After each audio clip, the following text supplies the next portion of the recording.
অনেক বড়, যেখানে আমার নাম সবখানেই থাকে। লেখাপড়া করার ইচ্ছা থাকলেও বাবা মা না থাকলে লেখাপড়া হয় না। বেলুন বেচে 200-250 টাকা হয়, সারাদিন চলে, আবার পরের দিন বেলুন বেচি।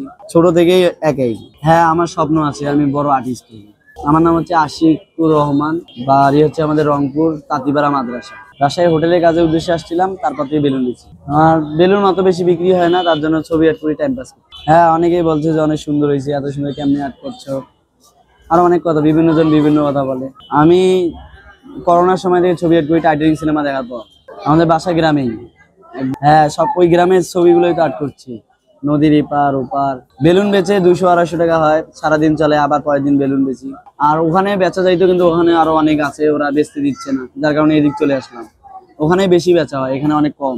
ওরা চলে যাওয়ার পর রাত্রে মনে করো মার্কেট থেকে যখন বের হয়ে আসবে অনেকেই, ওই লাস্টে কিছু বিক্রি হবে 100-250। ছবি অ্যাড করছি যখন কাজ থাকে না, স্টেশনে কুলিগিরি করি, মানুষের ব্যাগ টেনে দিই। আর এখন ব্যাগ ট্যাগ টানতে দেয় না, মনে করো ব্যাগ মানুষের নিতে গেলে লাল কাপড় পরা মানুষগুলো ধরে মারে। আমাকে সবসময় আর্ট করতে ইচ্ছে করে, সবসময় আর্ট করি। ঘুমাইতে গেলেও আর্ট করি, ঘুম থেকে উঠেও আর্ট করি, সবসময় আর্ট করি। আমার আগের খাতাটা হারাই গেছে, এটা অন্য আরেকটা খাতা, এটার মধ্যে তাও 4-5টা ছবি art করা। আমার কেউ নেই, মা মারা গেছে 10 বছর আগে। আমার বাবা মারা যায়নি, আমার বাবা আর একটা বিয়ে করছে, আমাদের সাথে আর থাকে না, আমাদের খোঁজ খবরও নেয় না। আমার বোন বিদেশে থাকে, ও আমাদের খোঁজ খবর নেয় না, আমার ভাইও খোঁজ খবর নেয় না, আমি একাই। আমি অনেক ছোট থেকেই অনেক কষ্ট পাইছি, আমি কোনো সময় কান্না করি না। কেউ যদি আমার ধরে মারেও বিনা কারণে, আমি অনেক কারো ক্ষতি করি না, নিজের মতো চলাফেরা করি। সবসময় ছবি এড করি, বেলুন বেচা হইলেও বেচি, না হইলে নেই, আবার চলে যাই।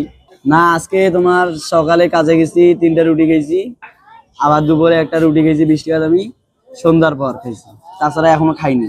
আবার রাত্রে বেলুন বেচার পর খাবো। লেখাপড়া করার ইচ্ছা থাকলেও বাবা মা না থাকলে লেখাপড়া হয় না, নিজের কর্ম করে খাওয়া লাগে। আর আমাদের পাশে কেউ থাকে না, একা একা ভালো লাগে না, তাই চলে এসেছি রাজশাহী। ছোট থেকেই একই।